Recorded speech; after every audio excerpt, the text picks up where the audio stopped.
Hi, welcome to the Shelly Studio. Today I am doing a video for the hashtag event Trash to Treasure, and I am going to create a watercolor using leftover watercolor paper. And you saw it there at the beginning. It's was torn up and had not a lot of white left on it, but I cut up the white areas and into 1-inch blocks, and I'm gonna just glue them onto just this cardstock. And I'm just using craft tacky glue. Well, it's Elmer's Craft Bond is what it's called. And I'm just going to glue those squares on to this and try very carefully not to get any glue on the surface of the squares so that we can watercolor on top of it. I was trying to think for this hashtag event what kind of watercolor technique I could do for a trash to treasure type event. And so I scrounged around and found this chunk of watercolor paper and just came up with this idea. I thought it would be interesting to see what happens when the watercolor kind of soaks into the grooves of all these watercolor tiles. And it kind of has a little bit of a mosaic effect. Not quite the effect I was thinking, but it was really fun to do. Fun to see what would happen. So I'm just placing all these squares. So with the hashtag event, if you put hashtag trash to treasure in the YouTube search box, and you will find a lot of videos of people creating art out of trash or something that you would recycle. And it's our way of recycling different items. So here I'm recycling some watercolor paper that would most likely have been thrown in the garbage. So I'm putting wax paper down and putting a dictionary on there, and I did leave it for a while. It looks like I just lifted it back up, but that's the beauty of video editing. So I left it there for maybe an hour. I didn't want to wait too long, I just wanted to play. So it is still tacky around the edges. I decided I would tape them down so they weren't in my way and I wouldn't get stuck to them. And plus, it will keep it within view of the camera, right?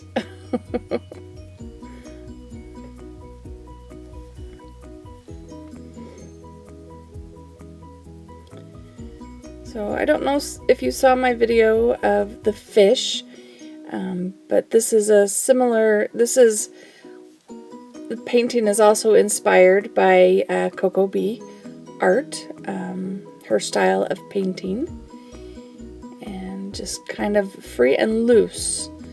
I know it doesn't look it, but it is kind of a loose, not tight, no pre-drawing, just putting it on there. And you'll be able to tell what it is here in a few seconds, I think.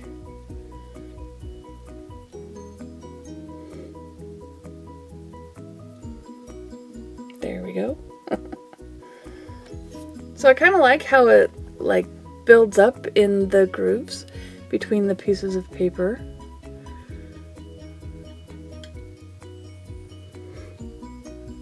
And I was surprised it didn't really run out of the area I was painting in. It just kind of stayed.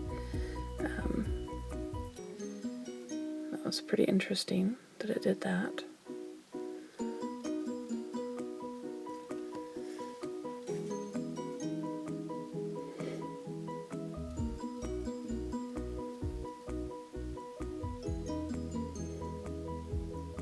So in case you still can't tell, yes, this is a baby elephant.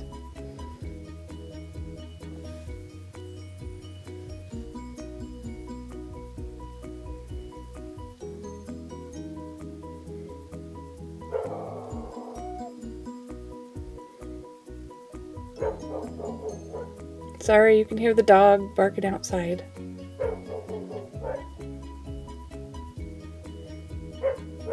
It's nighttime, he must see something. Possibly a raccoon. We have a few raccoons that show up in our backyard. They say they stay away from dogs, but they stay back at the fence line. where he can't get to them.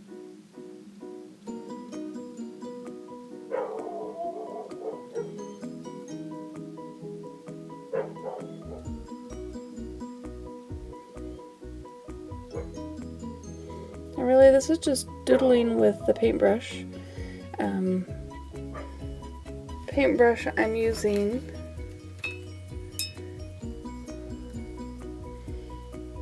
is just an American Painter, but it's a number 6 round. Comes to a really nice point. I've had it for quite a while, but it comes to a really nice point, and I use it for fine detail and big brush strokes. So I decided it needed a background, and I decided to go with a complementary color. It would make it nice and bright and fun.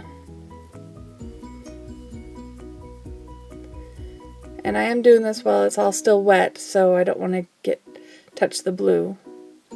So we'll have a little white edge around it.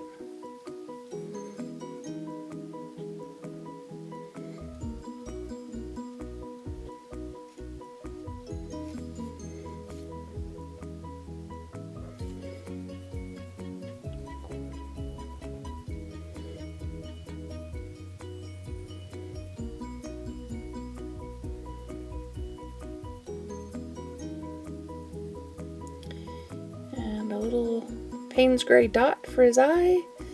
I decide I want to accent a few areas, just make them a little bit darker. And there we go. It was interesting doing it on little squares. It was kind of fun. Hope you enjoyed that. Hope it gives you some ideas of what you can do, recycle some old paper. If you liked it, please hit like. If you'd like to see more, please subscribe.